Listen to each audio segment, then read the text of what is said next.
Vigilance वाले पीछे दौर में आए, उनसे मेरी ये बात हुई कि वो कह रहे मजदूर चोर हैं। मैंने बोला जी चोर मजदूर सिर्फ क्या होगा 10 मिनट का, 15 मिनट का, आधे घंटे का, जल्दी भागने के चक्कर में होगा यार जाके मैं कोई रेडी लगा लूँ, कोई रिक्शा चला दूँ, कोई कुछ करो अपने बच्चों की रोजी रोटी के लिए। क्योंकि आप अगर मुआवजा करें बाकी इदारों से तो सबसे कम जो तनख्वाह है वो हमारी रेलवे मुलाजमिन की है। कितनी तनख्वाह है जी आपकी? कितनी तनख्वाह है? मेरी तनख्वाह जी, मेरी तनख्वाह है 9,000 रुपये बेसिक, मेरी तनख्वाह है 8,500 रुपये सॉरी, और मिल के क्वार्टर का काट के मुझे तकरीबन 15,500-16,000 रुपये मिलते हैं। अच्छा जी हाँ, 15,500-16,000 रुपये मिलते हैं आपको। ड्यूटी आवर्स क्या है आपके? 8 घंटे। 8 घंटे जी।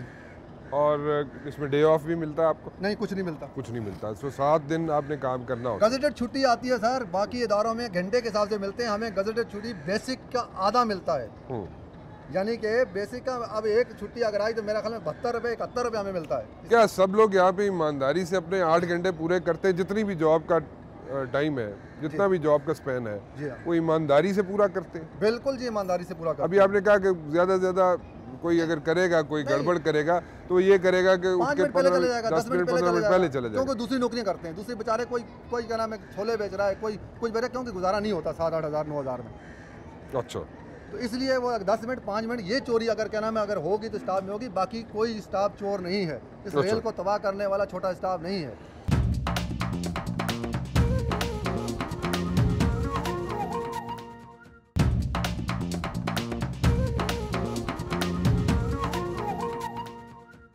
चोरियां जो होती हैं उसमें कर कोई, मैं उस पर बात करना चाहूँगा, कोई बात करना चाहेगा जी? बड़ी बड़ी चोरियां हो जाती हैं, इल्ज़ाम लगता है आप लोगों पे, कोई उस पर बात करना चाहेगा? जी, मैं प्लीज़ आप तशरीफ। जी, मेरा नाम गुलाम सरवर है। 38 साल मैंने नौकरी की है। 38 साल में मेरे को डिस्चार्ज कर दिया गया। मैं 40,000 रुपया महीना रेल को कार्बनों में बचा के देता था। कितना जी? 40,000 रुपया महीना। अच्छा, कैसे? कार्बनों में जो लोकल पंचायत के कपड़े कार्बन होते थे उनको बचाता था मैं। वो कैसे, जरा मैं समझना चाहेंगे? कार्बन जो थे वो आते थे, ये पहले बेच देते थे। अच्छा। मैं जिस सीट पे रहता था उस सीट के ऊपर मैंने वो कार्बन बचाए। अच्छा। और वो कार्बन बचा के इंजनों में इस्तेमाल किए। ठीक। उसके बाद मुझे डिस्चार्ज किया गया। डिस्चार्ज करने के बाद मेरे को 38 साल नौकरी की मैंने। आज मेरा ख्याल है 10 साल हुए बैठा हूँ, मेरे साथ कोई इंसाफ नहीं किया गया। आपको पेंशन मिलती है? कुछ भी नहीं मिलता, एक पाई भी नहीं मिलती। पेंशन भी नहीं मिलती? कुछ भी नहीं मिलता। क्यों? वजह चार्ज कर दिया? अच्छा, क्यों, वजह क्या थी? वजह ये थी कि वो मैं कार्बन का जो था अफसर, उसका नाम था मीर मोहम्मद खाशखेली। अच्छा। वो लोहा, कराची का लोहा सारा बेच के खा गया। क्या इनका डेजिग्नेशन क्या था जी? साहब का डीएस। मैं इलेक्ट्रिशियन था। अच्छा। लोकल शेड के अंदर इंजन नकारा हुए इन अफसरों की वजह से। अफसर कम किए जाएं, रेल को चलाना है तो अफसर कम किए जाएं। अच्छा। हाँ, आप किस पे बोलना चाहिए? मैं ऑल पाकिस्तान लोको ट्रेन ड्राइवर एसोसिएशन का सेंटर प्रेसिडेंट हूँ। हमारे बहुत सारे मसाइल हैं। एक तो मसला सबसे बड़ा लोकोमोटिव का है। असल चीज़ ये है कि एक मुसाफिर जब ट्रेन में सफ़र करता है तो पूरा सफ़र जो है उसका बखूबी गुजरना चाहिए, और रेलवे की और हमारी ज़िम्मेदारी है कि वो डेस्टिनेशन तक पहुँचाना बर वक्त हमारी ज़िम्मेदारी है। लेकिन अब मसला ये है हमारे साथ कि हम बहुत कई चीज़ों का शिकार हैं। एक तो मुसाफिर ये चाहते हैं कि बर वक्त पहुँचें, दूसरे अफसरों का बर वक्त पहुँचने में क्या मसाइल के? मैं आपको अर्ज़ कर रहा हूँ। असल चीज़ ये है कि ट्रेनों की आमद रफ्त में सबसे बड़ी जो मेन चीज़ है लोकोमोटिव। हमें जो लोकोमोटिव प्रोवाइड किए जाते हैं वो लोकोमोटिव या तो 2 मोटर्स के होते हैं या 4 ट्रक्शन मोटर्स के होते हैं। ट्रक्शन मोटर जो इंजनों के नीचे लगी होती हैं वो पावर्स को बढ़ाती हैं। ठीक है। अब मिसाल के तौर पे अवाम एक्सप्रेस हमारी गाड़ी है 13 अब उसको कहते हैं हम, उस गाड़ी का लोड होता है 850 टन लोड। उस गाड़ी के साथ 2 मोटर या 4 मोटर का लोकोमोटिव लगा दिया जाए तो जो टाइम हमें दिया गया है, यानी 8 घंटे 50 मिनट टाइम है उसका कराची टू रोड़ी, वो गाड़ी 10-10 घंटे में पहुंचती है, 12 घंटे। इसी तरह डाउन में जो ट्रेनें आती हैं उनका भी यही हिसाब होता है। असल चीज़ यह है कि जब ट्रेन रास्ते में रुक जाती है और या किसी वजह से वो रह जाती है, रहने से मुराद है कि हमारे सेक्शन में Karachi to Kotri up gradient और डाउन ग्रेडियन बहुत ज़्यादा है, यानी चढ़ाई और उतराई।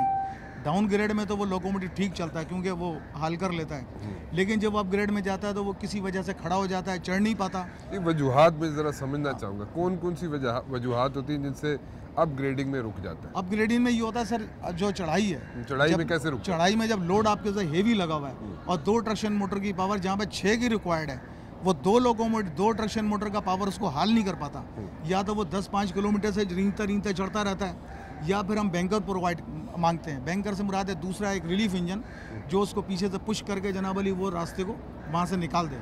तो ये सारा टाइम वेस्ट हो रहा है। ओके, ये पीछे जो पुश वाला इंजन है वो नहीं मिलता आपको? वो मिलता है मिलता लेकिन है। बहुत देर में मिलता है। क्यों देर क्यों होती है? देर इसलिए होती है कि जब हम एक इंटीमेट कर देते हैं कि ये लोकोमोटिव हाल नहीं कर पाएगा।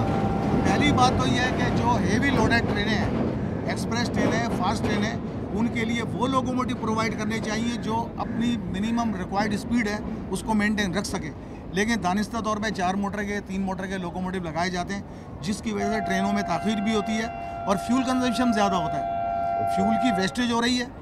और दूसरा ये कि सिग्नलिंग का जो निज़ाम है हमारा ये नाक़िस है। अच्छा। कराची टू कोटरी सिस्टम जो लगाया उन्होंने ऑटोमेटिक ब्लॉक सिस्टम लगाया हुआ है। इसका मतलब है कंजर्वेटिव ब्लॉक सिस्टम, एक के पीछे दूसरी गाड़ी को चलाना। सिस्टम तो बहुत अच्छा है लेकिन सिस्टम में ख़राबी है कि सिग्नल अमूमन ख़राब होते हैं। मिसाल के तौर पर रेड सिग्नल हमें मिल गया किसी सेक्शन में, इसका मतलब है ट्रेन आगे जा रही है या लाइन ब्रोकन है या कोई चीज़ उस पर ऑब्स्ट्रक्ट कर रही है। तो ड्राइवर की जिम्मेदारी है, GR 260 हम पर लागू हो जाता है कि हम वहाँ पर खड़े हुए जनरल रूल का ये लाए। 260 मीन्स ड्राइवर स्टॉप करेगा ट्रेन को, वहाँ पर वेट करेगा 2 मिनट, उसके बाद विसल साउंड करेगा, उसके बाद वो चलेगा। मेरा कहने का मकसद है कि वो जिस सिग्नल जो लगा हुआ है वो सिग्नल अब ग्रेडियंट में लगा हुआ है। अब 2 मोटर या 3 मोटर का लोकोमोटिव वहाँ पर आकर खड़ा होगा विद ट्रेन। अब वहाँ से जब ड्राइवर रीस्टार्ट करेगा तो ट्रेन स्टार्ट नहीं हो पाएगी। जब वो चलेगी तो रिंग के चलेगी और वो एक सिग्नल से दूसरे सिग्नल तक जाने में कमोबेश 20 या 15 मिनट लेती है। अच्छा, ये सारा टाइम वेस्ट हो गया। ठीक है। अगर वो सिग्नल अपनी एस्पेक्ट सही शो कर रहा होता या ग्रीन होता या येलो होता तो ड्राइवर उसी स्पीड में मोमेंटम नहीं टूटना था। मोमेंटम नहीं टूटता। ओके। सिग्नलों की ये खराबी है। ठीक है। दूसरे ट्रैक्शन मोटरों की जो खराबी मैंने आपको बताई उसकी वजह अब हमारे साथ 2 चीज़ें होती हैं। एक तो ये होती है कि एक तो अफसरान का प्रेशर होता है कि ड्राइवर गाड़ी को डिले कर रहा है, टाइम को मेंटेन नहीं कर पा रहा, उसकी जो रिक्वायर्ड स्पीड है उसको मेंटेन नहीं कर पा रहा। दूसरे कहीं ट्रेन खड़ी हो जाए तो फ्यूल क्राइसिस हमारे यहाँ बहुत है। एक लोकोमोटिव के अंदर जो कराची से फ्यूल भर के जाता 35 इंच या किसी लोकोमोटिव में 25 इंच है। इसी तरह लाहौर से जब ट्रेन स्टार्ट होती है तो यही फ्यूल रिक्वायर्ड हमारे पास होना चाहिए, बैलेंस के अंदर जो हमारा फ्यूल टैंक में होना चाहिए। अब ये क्या करते हैं, यहाँ से 15 इंच तेल देते हैं या 7 इंच तेल देते हैं, 10 इंच तेल देते हैं। अभी तकरीबन 1 हफ्ते की बात है, मैं अवाम एक्सप्रेस लेकर आ रहा था रोड़ी से कराची। इन्होंने मुझे 5 इंच फ्यूल प्रोवाइड किया। कहाँ पर? रोड़ी में। मैंने रिक्वेस्ट की कि जनाब ये 5 inch fuel enough not enough for Karachi. इन्होंने कहा जी कोटरी तक आप गाड़ी ले जाएं, कोटरी में आपको फ्यूल प्रोवाइड कर देंगे। वो गाड़ी पहुंच नहीं पाई, वो गाड़ी टंडो आदम में उसका फ्यूल ख़त्म हो गया, टैंक में बचा बैलेंस आधा इंच। वहाँ पर तकरीबन 4 घंटे गाड़ी खड़ी रही। मुसाफिरों ने एहतजाज किया। अब मुसाफिरों का प्रेशर ये है, मुसाफिर हमेशा कसूरवार ड्राइवर को समझते हैं, एक जनरल वे में बात है, इसलिए कि उनका राइड बनता है उनको। मैंने जो शुरू में मैं एक चीज़ पूछना चाहूँगा, मैं समझ गया पर आप मुझे बताइए कि फ्यूल एट द स्पॉट जहाँ से स्टार्ट हो रहा है जर्नी, वहाँ पे सारा फ्यूल क्यों नहीं मिलता? वहाँ से सारा फ्यूल नहीं दे रहे हैं, ये कहते हैं क्यों नहीं मिलता? अब फ्यूल कहते हैं क्राइसिस है।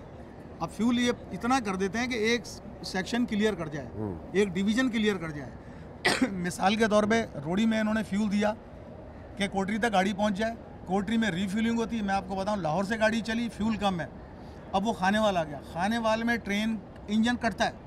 मैं ज़रा समझना चाहता हूँ, लोग भी समझना चाहेंगे, क्योंकि देखें सारी गाली जो पड़ती है विद ऑल ड्यू रिस्पेक्ट वो ड्राइवर को पड़ती है। ठीक है जी। तो आवाम को भी पता चलना चाहिए कि ड्राइवर का कसूर नहीं है। भाई मेरे पास तेल ही नहीं है, तेल मैं घर से तो नहीं लाऊंगा। सर मैंने यही अर्ज किया। मैं पूछना ये चाहता हूँ कि एक डिवीजन निकाल दिया, अगले डिवीजन के जिम्मे डाल दिया, बिल्कुल ये मसला है। बिल्कुल। अच्छा क्यों?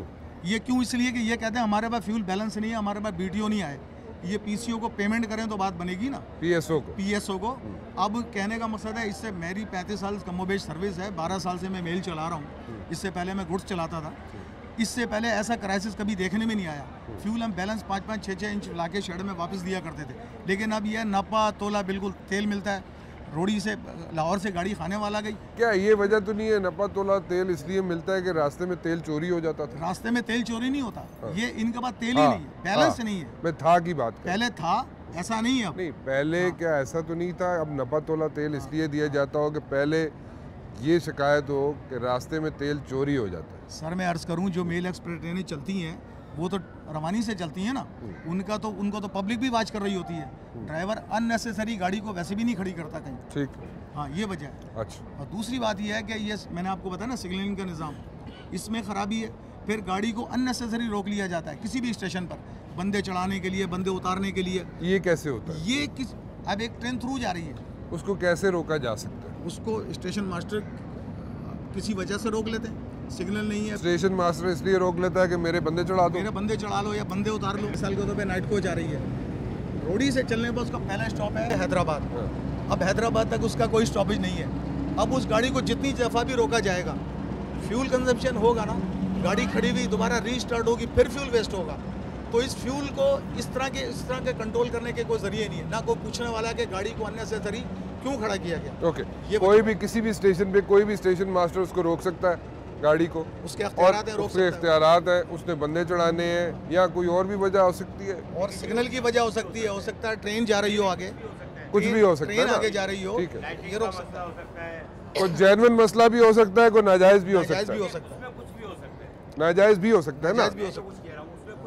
मैं वही गुजारिश कर रहा हूँ ना कि मैं दोनों बातें कर रहा हूँ। उसका सर बात ये है ना कि उसके पास एक ऑलरेडी पैनल बैठा हुआ है, उसमें लाइट नहीं है। दूसरी बात ये कि हमारा जो मसला, हमारा पर्सनल मसला जो पास है, रखेंगे भाई। हमारा पर्सनल मसला ये है कि हम ड्राइवर्स हैं। आपको सुन के हैरानी होगी, नाजरीन को सुन के भी हैरानी होगी, पूरे पाकिस्तान के लोगों को सुन के हैरानी होगी कि we are the most experience driver, senior driver for mail and express service. हम कराची से रोड़ी जाते हैं, हमारा जो मुआवजा है वो है 48 रुपीज़ पर 100 माइल।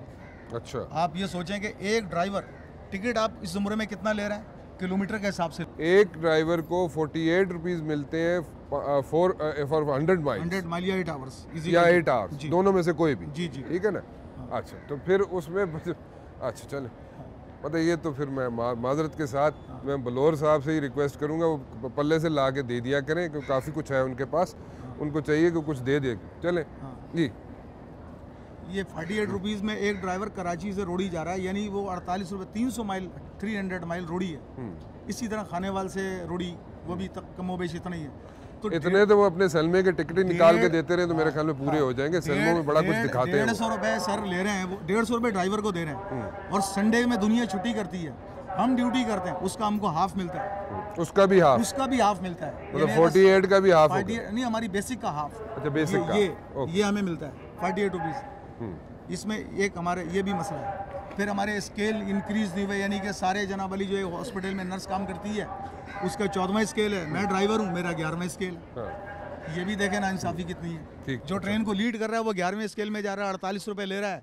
यूनिफॉर्म की मेरे भाई ने, महबूब साहब ने जिक्र किया, तो वो ये तो चाहते हैं कि वो ये इंतज़ामिया तो ये चाहती है ना, हमारे अफसरान भी ये चाहते हैं कि ड्राइवर जब बैठा हो सीट पर तो वेल अप टू डेट लगे, क्रू पूरा अप टू डेट लगे, सूट में हो, टाई लगी हो, पी कैप लगी हो।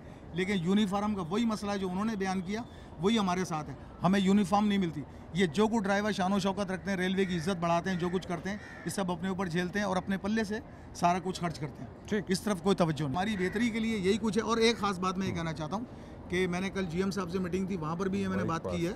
GM साहब से मीटिंग हुई थी, वहाँ भी उन्होंने सजेशन मांगी कि क्या क्या कुछ होता है। तो मैंने तो एक सजेशन ये दी है कि पूरे पाकिस्तान रेलवे में आप सर्वे करके देख लें, किसी भी रेलवे स्टेशन की कोई बाउंड्री वाल नहीं है। जिसका जिधर जिल चाहता है उतर जाता है, चढ़ जाता है, आ जाता है, एंटर हो जाता है, जनाब अली कोई पूछने वाला नहीं है। फिर ट्रेनों के अंदर, जो रेलवे के ट्रेनों के अंदर जो यानी कि लोग आ जाते हैं कि जी 50 रुपये ले लें, 100 रुपये ले लें, हमें यहाँ जाना है, वहाँ जाना है, वो उसमें सफ़र करते हैं, उसका रेल को कोई फ़ायदा नहीं होता। यहाँ जाना है, वहाँ जाना है। मिसाल के तौर पे मेरे पास एक बंदा आया, उसने कहा जी मैंने रोड़ी जाना है, आप मुझसे 200 रुपये ले लें, मुझे रोड़ी ले चलें। अब रोड़ी का टिकट है 300 रुपये इकनॉमी क्लास का। मैं उसको मना कर दिया, भाई मैं आपको ट्रेन में, मैं इंजन पे नहीं बैठा था, पूरी ट्रेन लगी, आप वहाँ जाके बैठा, मेरा इससे कोई ताल्लुक ही नहीं है कि मैं आपको बिठा लूँ। वो पीछे चला जाता है, पीछे जाके दूसरे एलिमेंट है वो जनाब उसको सफ़र प्रोवाइड करते हैं, 300 रुपये लिया, 400 या 200